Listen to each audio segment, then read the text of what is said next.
Serious. Right. I think they're just waiting. I think they're waiting for it to start. Yeah, it'll be more. Intimidating, you know. They're so serious about this. Right. We're eager to learn from a NFL great. So. Oh well, hey, I've done a lot of things in my life, so hopefully I can give you some knowledge. Yeah, please.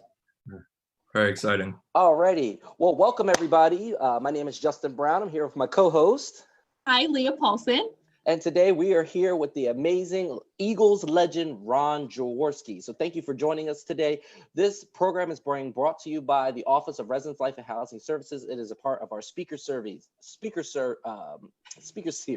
Man, time twisted. Look at me. I'm starstruck as well. The former Eagles QB, Ron Jaworski, spent 17 years in the NFL. Today, Jaworski is coaching football fans all over the nation with his multimedia platform. He's an NFL analyst, and his roles and appearances consist of Sunday NFL Countdown, Monday Night Football Countdown. He's committed to Jaws Youth Playbook, which focuses on a mission to improve the overall health and wellness of all of our at-risk youth. And he's primarily in the greater Philadelphia region. So you probably would see him all over the place. To date, the Jaworski family is proud to have donated over $3 million to at-risk youth. Everybody give it up for Ron Jaworski. Thank you, Justin. Thank you, Leah. Great to be with you guys. Yes. And you got to get through that quicker so I get more time with the audience. Right. Well, we try not to make it that long. We want to make sure that everybody knows who you are and that we're here. Now, Ron, you and I have actually met before. I'm not sure if you remember. You and I met you at the first Fantasy Fest that ever took place in Philadelphia. Wow. They said no pictures, no pictures, no anything. And when it was done, I ran up, and after that was over, I got you to sign my football, which was really awesome. I encased it in a case, which was pretty. Well, hold on to that. It's probably worth $2 or $3 by now. I'm sure it's worth a lot more than that. $2 or $3 million. So, Ron, what have you been doing during the quarantine? You see me right here. I live in Medford, New Jersey. This is my office at home. I have my large screen TV right behind me, my computer where I watch all my game tape and study all the games, and in my preparation for the assignments that I have throughout the NFL season and the off season. So a lot of work that I get done now at home, I used to do at my office at NFL Films. I still maintain an office at NFL Films, but with modern day technology, I can pretty much get my work done at home like we're doing right now on Zoom, hanging out with Justin, Leah, and this incredible group of people that are going to interrogate me with some good sports questions. Oh, yeah, they're going to get you. And it's a big week because this is a draft week. So there's a lot of important things I think are coming out. What's your take on the draft? Well, number one, I'm disappointed I'm with you here in Medford, New Jersey, because I would be in Las Vegas right now in preparation for the draft. So that's kind of the bummer because, the NFL does a magnificent job with the draft. This draft, because of the virus right now, will probably be the most watched draft in NFL history. And I'm obviously very familiar with the draft, being part of it as a player, bringing the draft to Philadelphia in 2017 as a co-chairman of the host committee. We worked hard to bring the draft to Philadelphia, and it really kind of jettisoned the draft to where it is now. After Philadelphia, it goes to Dallas, it goes to Nashville, not to Las Vegas. And I will take some credit for that because I think we created great value here. Myself and the team and the mayor and the Visitors Convention Bureau created a value of the draft by drawing 250,000 people to the draft at $100 million economic impact on the region. So we showed the value of the draft, and it would have been fantastic in Las Vegas. But unfortunately, the coronavirus came around and really has us all quarantined right now. And by the way, stay safe, everyone. Yes, you as well. To everybody who's watching, if you have questions, simply post your questions at the bottom, and we are going to be taking your questions. So we can go ahead and start that. And I was at that draft that was in Philadelphia. It was phenomenal. I got a ticket at the last moment, so they let me sit, and there were seats in the front row. When Roger Goodell came in, I shook his hand. I saw a lot of the draft picks. It was awesome. I think it was one of the most attended, besides the parade, most attended events in Philadelphia. Yeah, that was one of the hardest tickets to get. I mean, it was free outside the arena, but to get a seat in the arena, right where the draft was happening was very, very difficult. So, Justin, you must have some clout, my brother. I don't think I have clout. Maybe later towards the the end, I'll show some pictures. So He's got All some right. clout. so our first question is from Michael. So Michael, go ahead and unmute yourself, and we'll go ahead and let you ask that question. Hi, Mr. Jaworski. I'm Michael, lifelong Eagles fan. So you play with some of the greatest Eagles receivers of all time, like Mike Quick and Harold Carmichael. I was interested to know who your favorite target was. Well, first of all, great to be with you, Michael. And to choose between those two guys would be ridiculous. I was very fortunate to have two of the most outstanding receivers in the history of the Philadelphia Eagles. And obviously, my sincere congratulations to my dear friend, Harold Carmichael, who was just voted into the Pro Football Hall of Fame in Canton, Ohio. That is an absolutely incredible honor, and it is so deserved by Harold Carmichael and the great career he had. And Harold and I have been friends since 1977. To this day, still one of my dear friends, as is Mike Quick. So I am very, very fortunate to have played with two outstanding wide receivers, and both had their strengths. And Harold's a 6'7", 238 pounds. His hands touched the ground when he was standing up. He had a great catch radius, which I think I only missed a couple times, and made it very easy for me to find him because of his size. Didn't have the blazing speed like Mike Quick. Mike had breakaway speed, but when you look at the careers of both Mike Quick and Harold Carmichael, I couldn't have been more fortunate to play with two better, not only great players but great people. Definitely. Could I ask a follow-up? Sure. So obviously this year going into the draft, the Eagles definitely want a receiver. Maybe we could get the next Mike Quick or Harold Carmichael. And it's interesting, there's some parallels between the 82 draft when we got Mike Quick, we were the 20th pick in the draft, and maybe our receivers were declining a little bit. Harold Carmichael was getting a little older. And obviously we went out and got Mike Quick. So do you think the Eagles should go in a similar fashion in this draft? Yes, and speaking of that draft where Mike Quick was drafted, Dick Vermeil was our head coach, and he had actually, the guy he wanted was a wide receiver out of Clemson by the name of Perry Tuttle. He was taken by Buffalo ahead of the Eagles, and we ended up getting what Dick Vermeil said was the second best receiver in Mike Quick. The way it played out, Mike Quick clearly was much better than Perry Tuttle was. But when you look at this draft, and this time of year where we look at needs of teams, what is a need, and the one thing we know about Howie Roseman and Doug Peterson, they love speed. Now, as a quarterback, I love speed as well. And I think this draft is loaded with wide receivers. This may be the deepest draft I have ever seen. Remember this? I came in the league in 1973, so I've been around a while. And I've studied a lot of the draft classes. This one is very, very deep. And as I talk to the people I'm close with around the league and general managers and head coaches and coordinators, they echo those same sentiments. This is a very deep draft.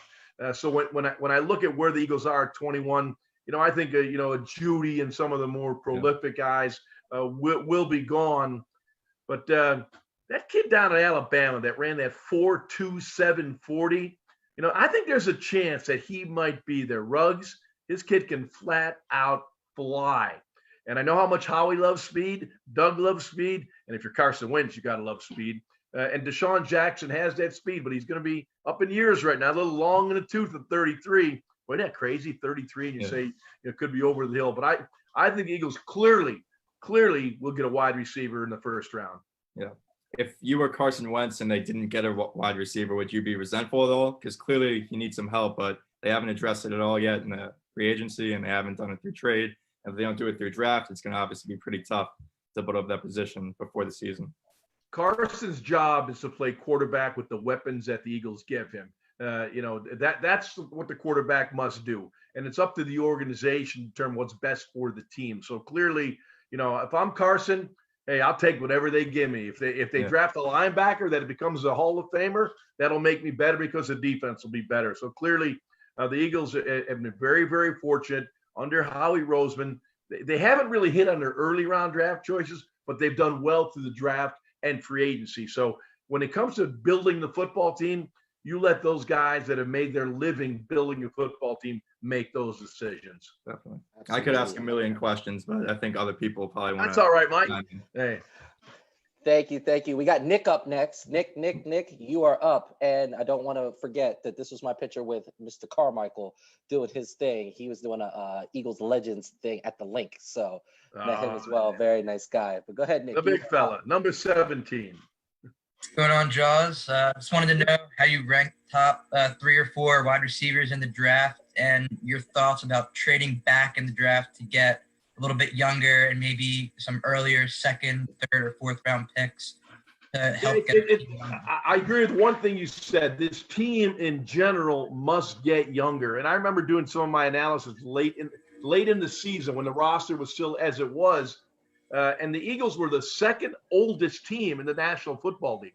Only the New England Patriots were older. And obviously they had that guy Brady at the time, now down in Tampa Bay, who was 42. So you could see, he elevated the Patriots' average age, but the Eagles were, the 2nd oldest team. So it was clear to me, this is a young man's game.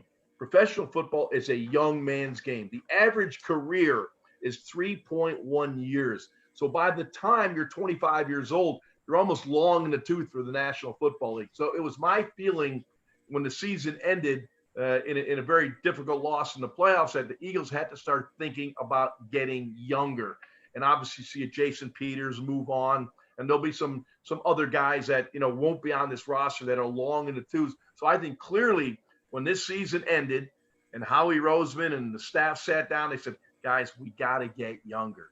We've got to get faster. And when I look at how this team will be forged moving forward, I think you'll see some different players in that offensive line. You'll see some different players at linebacker.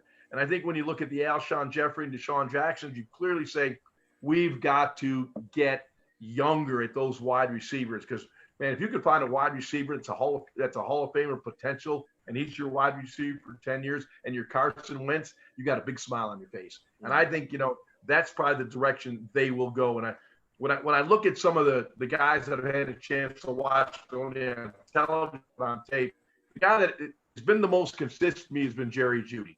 And he played the program at Alabama, and it has a great coaching staff. And one thing Nick Saban does, he surrounds himself not only great talent, but great coaches. And, you look at the Julio Joneses and the guys that have come out of that Alabama program and transformed their game to the NFL, they've been phenomenal. And because they're taught well at Alabama, fine coaches down there. So when I think of wide receivers, Jeudy comes right to the forefront, in my opinion. CeeDee Lamb is another guy, big numbers, big play type guy, a guy that may not be available at 21. I think that's what you start getting into those situations. I had mentioned Ruggs earlier, 4.27. Where do you get them? You don't get those guys. They don't fall out of trees. You got a 4.27 guy, you try to go get him. Rager, TCU is another guy. A lot of people see at maybe the 4th, the 5th best receiver in this draft, Chenault, to get out of Colorado. Here's another guy that might be there at that 21st pick. So right in that area there, you're not probably going to get the prime graded guys, but you're going to get a guy like Chenault who would be there at the Eagles spot. Yeah. But I think clearly they will go for a wide receiver. Yeah. What's that beauty that's behind you? We know how he likes to move around a little bit too. He's not going to sit back there and say, let it come to me. Between every pick, Howie's going to be on the phone with somebody. Yeah, absolutely. What's that beauty that you have behind you? Oh, are you looking over my shoulder there? Yeah. You mean that Vince Lombardi trophy? Oh, yeah. I didn't think anyone would notice that. Did you notice the bling too? We like bling, we like bling. Oh yeah, absolutely. I just have a little fun. All right. Our next question comes from Ruby. Ruby, go ahead. Hi, I'm Ruby. Hey, Ruby.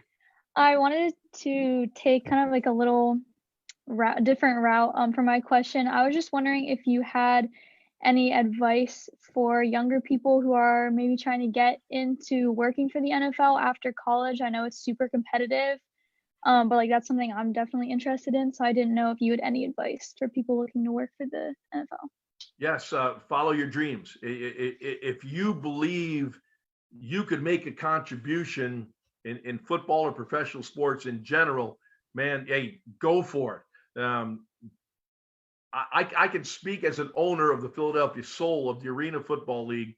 And man, we embrace bringing a lot of ladies into our organization, from interns, entry-level positions, because obviously the AFL now suspended play, but we didn't have the kind of money NFL teams have to throw around. So we got a lot of incredible entry-level people into our business that ascended into the NFL, that ascended into the NBA, the NHL, that because we gave them that opportunity, they succeeded because we gave them that opportunity. So, I always tell young people, there'd be a male, a female, chase your dream. There are a lot of great opportunities, and not only in the NHL, the NBA, the NFL, but I spent 28 years after I retired in broadcasting, and at ESPN and the NFL Network, and local television as well. Now doing work with 6 ABC.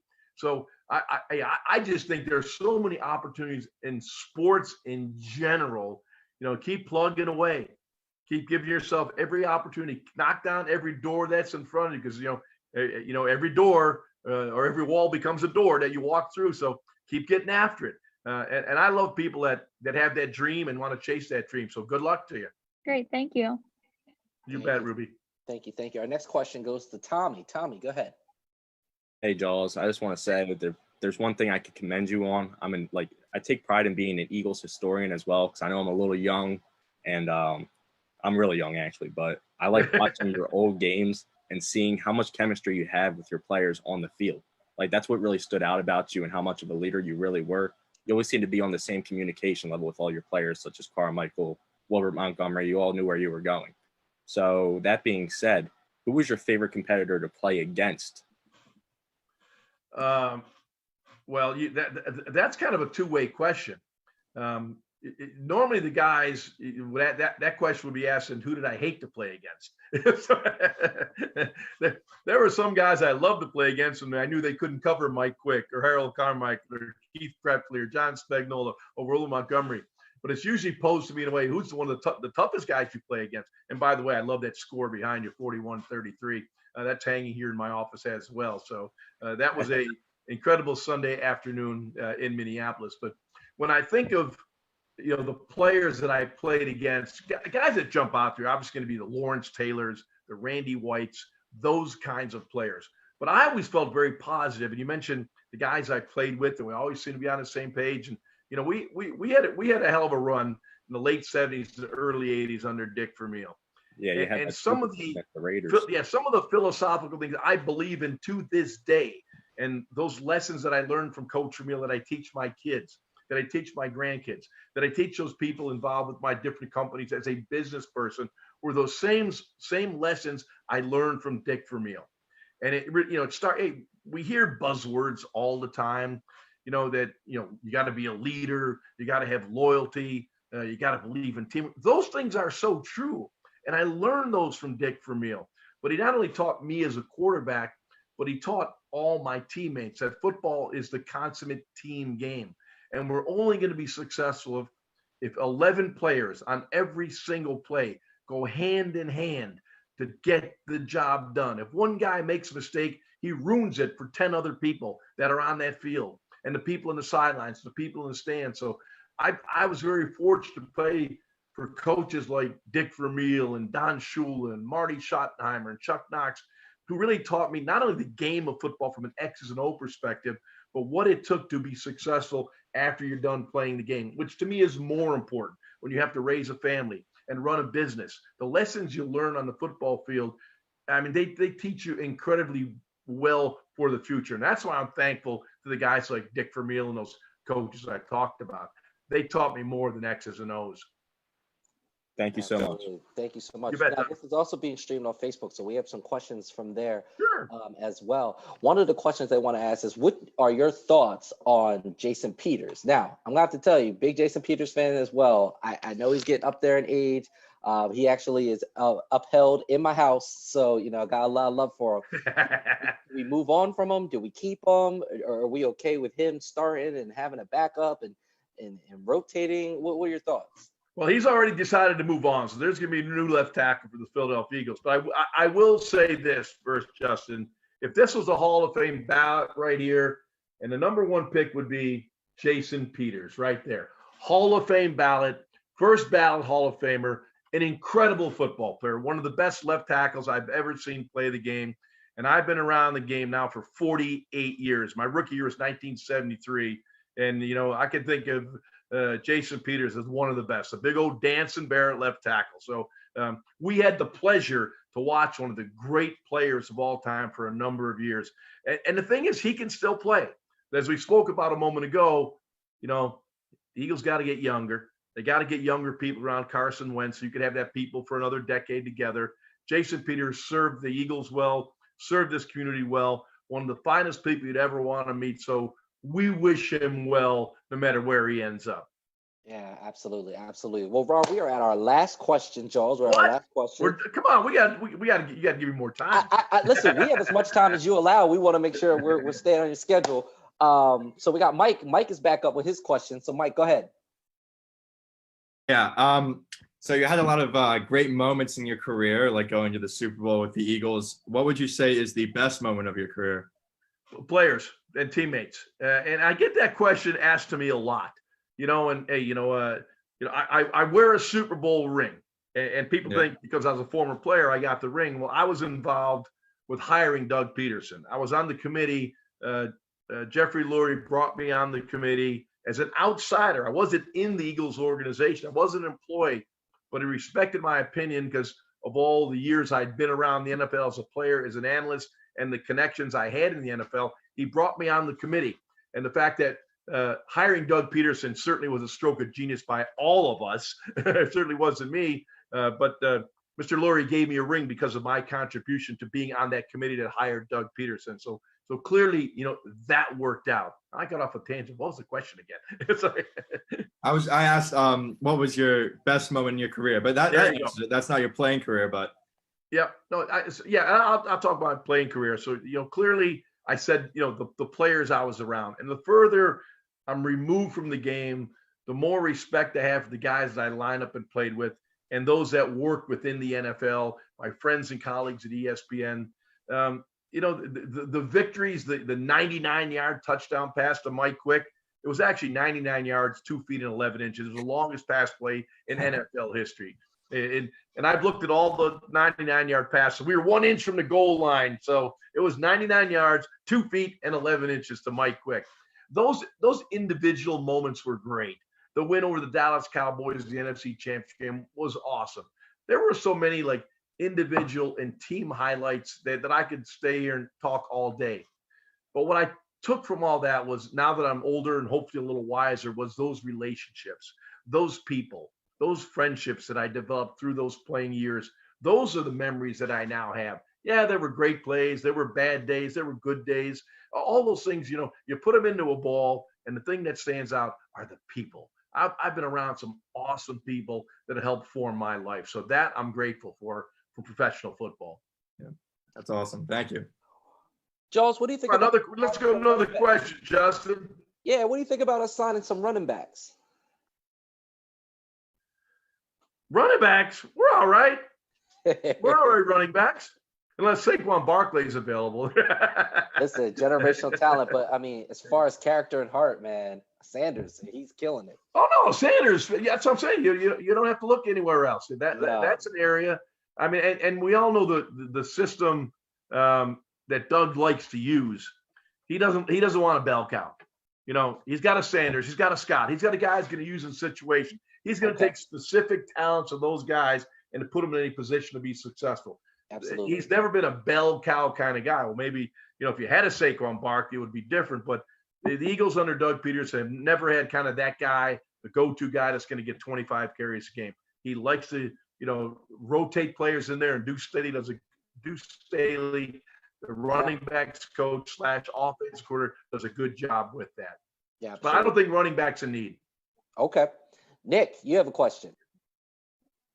Yeah, it was also about running backs and seeing what C-Mac just got, like $16 million a year. Would you agree with giving him the money he got, or are you in the mindset of the new era NFL of drafting a guy in the 4th round, running him to the ground in 3 years, and kicking him to the street, per se? Man, I'll tell you what, if you got a Christian McCaffrey, you're very lucky. And I go back to that draft here in Philadelphia, and the Eagles loved Christian McCaffrey. They just couldn't get in position to get him. but they loved Christian McCaffrey, and I know how much Howie loved his talents. I think everybody loved his talents. And then you watch the way he plays the game. This guy has incredible talent, incredible toughness, and he plays the game with heart. If a guy deserves to get the big contract that McCaffrey got, it's McCaffrey. He has earned that opportunity, and he showed incredible resilience. Now, I mentioned the number 3.1 years is the average NFL career.